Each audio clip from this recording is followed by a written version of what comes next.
ஓம் நம சிவாய.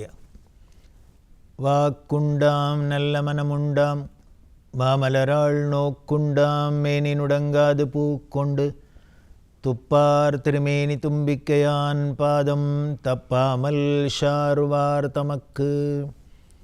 அரண்நாமமாயிரத்தில் சிவபெருமான் கற்பனைக்கு அப்பாற்பட்டவர், நமது எண்ணங்களுக்கு அப்பாற்பட்டவர் அப்படின்னு அவரை புகழச் சொல்லித்து, அவரோட காரியங்கள் எல்லாமே நம்மளோட கற்பனைக்கு அப்பாற்பட்டதாக தான் இருக்குது. அடுத்த 952வது திருநாமம் சொல்கிறது ஓம் தேவதாத்மனே நமஹா அப்படின்னு இருக்கு. இதோட பொருள் என்ன அப்படின்னா, தேவர்களுக்கெல்லாம் அந்தர்யாமியாக ஆத்மாவாக இருக்கார் அப்படின்னா தேவர்களுக்கு உள்ள உரைபவராக இருக்கார் அப்படின்னு. இது முன்னாலேயே தான் பார்த்துருக்கோம். எல்லா தேவர்கள் மயமாகவும் இருக்கார், எல்லாருமே இவர் தான் அப்படிங்கிறத பார்த்தோம். அதைத்தான் தேவதாத்மனே நமஹா அப்படின்னு வெறும் உடல் மட்டும் இல்லை, உள்ளுக்குள்ளே இருக்கக்கூடிய சித் சக்தி அப்படின்னு அதுக்கு பேர் தான் சத்து சித்து ஆனந்தம் அப்படின்னு சொல்லும் இல்லையா. பரம்பொருளோட இலக்கணம் சொல்கிறதே என்ன சொல்லியிருக்கு, அது எப்படி இருக்கும்னார், சத்தாக இருக்குது, சித்தாக இருக்குது, ஆனந்த வடிவமாக இருக்குது அப்படின்னு. சச்சிதானந்தம் அப்படின்னு சொல்கிறமே அந்த சித் சக்தியாக இருக்கக்கூடியவர்.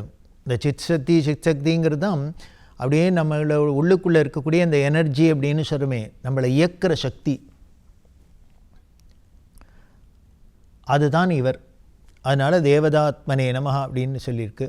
இது ஏன் குறிப்பாக தேவர்களுக்கெல்லாம் இப்படி ஆத்மாவாக இருக்கான்னு சொல்ல முடியும்னா, ஆனானப்பட்ட தேவர்களுக்கே இவர் தான் ஆத்மான்னா இனிமேல் மற்ற ஜீவராசிகளுக்கு எல்லாத்துக்கும் இவரே தான் உள்ளுரைபவர் அப்படிங்கிறது. அதனால் இப்படி ஒரு திருநாமம். அடுத்த 953 சொல்கிறது ஓம் ஆத்மசம்பவாய நமஹா அப்படின்னு இருக்கு. இதுக்கு முதல் நாமத்தில் தேவதைகளுக்கெல்லாம் ஆத்மாவாக இருக்கார்னு சொல்லித்து, உடனே அடுத்தது அப்போ இவருக்கு ஆத்மாவாக என்ன இருக்குது, அது நமக்கு சந்தேகம் வரும் இல்லையா. அதனால் அடுத்த நாமமே சொல்லிடுத்து ஆத்மசம்பவாய நமஹா அப்படின்னு சொல்கிறதுக்கு காரணம் என்னென்னா, இதோட பொருள் தாமே உண்டானவர் அப்படின்னு அர்த்தம். சுயம்புன்னு சொல்ல முடியும். எத்தனை நமக்கு சிவாலயங்களில் எத்தனையோ திருத்தலங்கள் இருக்குது, அதில் எவ்வளவோ ஆலயங்களில் சுயம்புவா சுவாமி, இங்கே சுயம்புவா சுவாமி அப்படின்லாம் சொல்கிறமே. அப்படின்னா யாராலையும் அதை பண்ணி வைக்கல, தோற்றுவிக்கப்படலை, அதுவாகவே எழும்பித்து அதுவாகவே வந்தது. இப்படி இவர் தான் அடுத்தவர்களெல்லாம் தோற்றுவிக்கிறவராக இருக்காரே வழிய, அடுத்ததெல்லாம் தாங்கிறவராக இருக்காரே வழிய, இவரை ஒருத்தர் தோற்றுவிச்சார் அப்படின்னு இல்லை. சிவபெருமானுக்கு அம்மா அப்பானே யாரானு உண்டா? இல்லை. இவர் தான் எல்லாருக்கும் அம்மையப்பனாக இருக்காரே வழிய, இவருக்குன்னு ஒரு அம்மா இல்லை, அப்பா இல்லை. ஆச்சரியமாக புரந்தரதாசர் ஒரு பாடலில் சொல்கிறார். அவர் சொல்கிறார், நானே ஸ்வதேசி நீனே பரதேசி அப்படிங்கிறார்.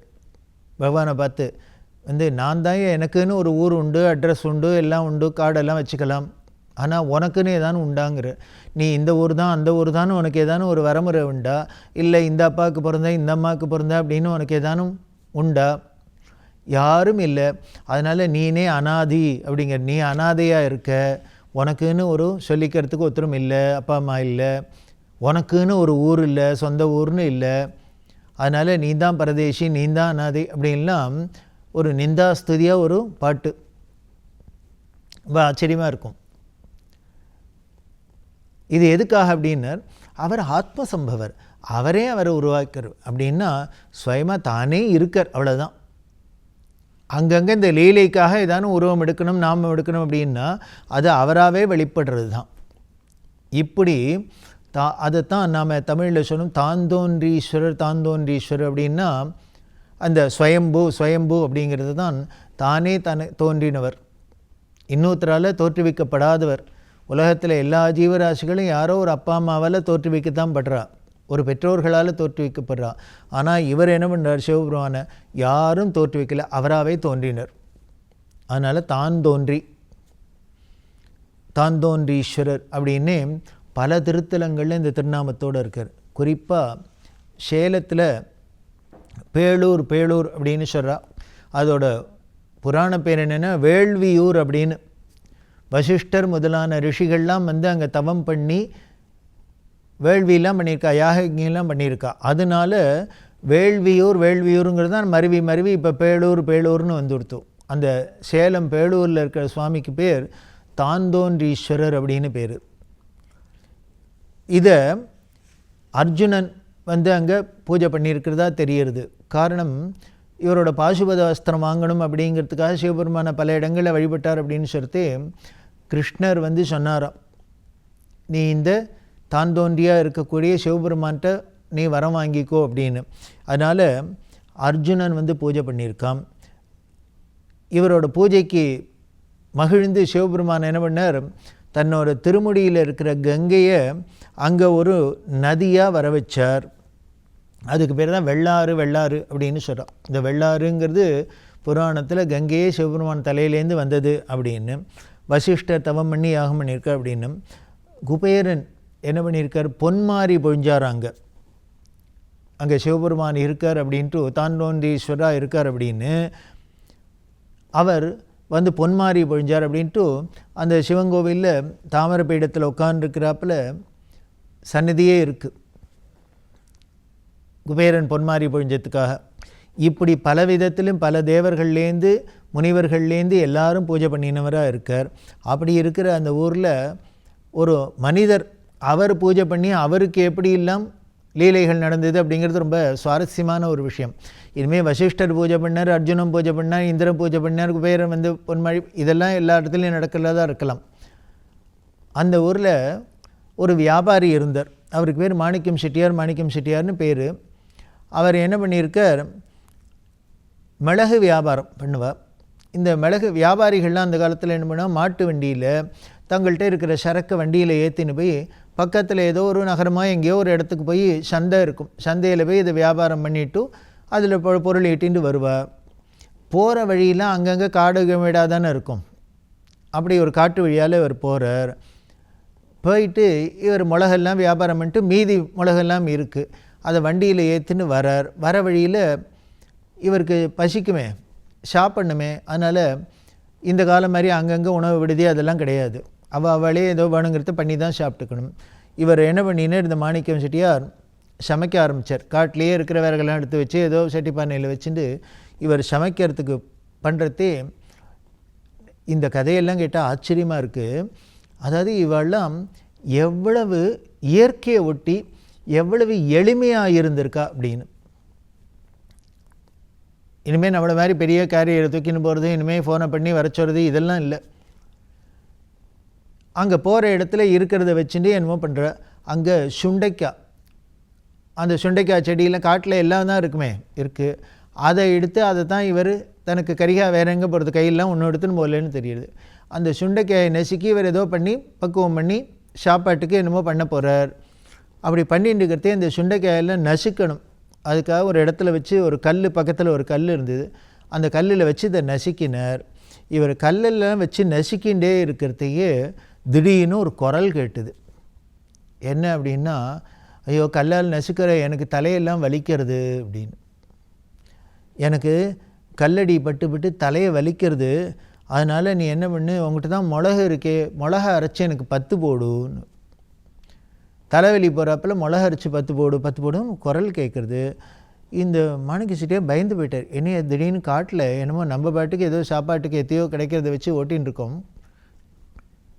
இது இப்படி குரல் வருதுன்னு அங்கே இங்கே திரும்பி பார்த்தா இவருக்கு குரல் தான் கேட்குறது. யார் பேசுகிறா, என்ன பேசுகிறா, பக்கத்துலேயோ ஒன்றும் ஆள் நடமாட்டம் இல்லை. அப்படி பிரமிச்சு போய் பயந்துன்னு போய் உட்காந்துருக்கிறதே என்ன பண்ணுன்னு தெரியல. திருப்பி உங்கள்கிட்ட இருக்கிற மிளகுல எனக்கு 10 போடு, மிளகுல 10 போடு அப்படின்னா உடனே இவர் பார்த்தார், எங்கேயானு இது பேய் பிசாசு பூதங்க தான் ஏதானு இருக்கா.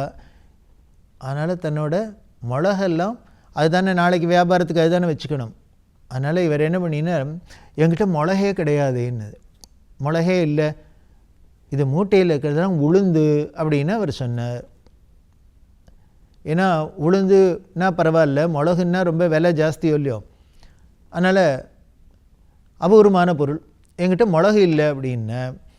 இது சொல்லிவிட்டு என்ன பண்ணிட்டார், இங்கே என்னமோ ஏதோ இருக்குது போல் இருக்குது, ஸோ அதனால் இதுக்கு மேலே இங்கே இருந்தோன்னா நமக்கு ஏதான ஆபத்து வரலாம் அப்படின்ட்டு பயந்துண்டு எல்லாத்தையும் மூட்டை கட்டினார்.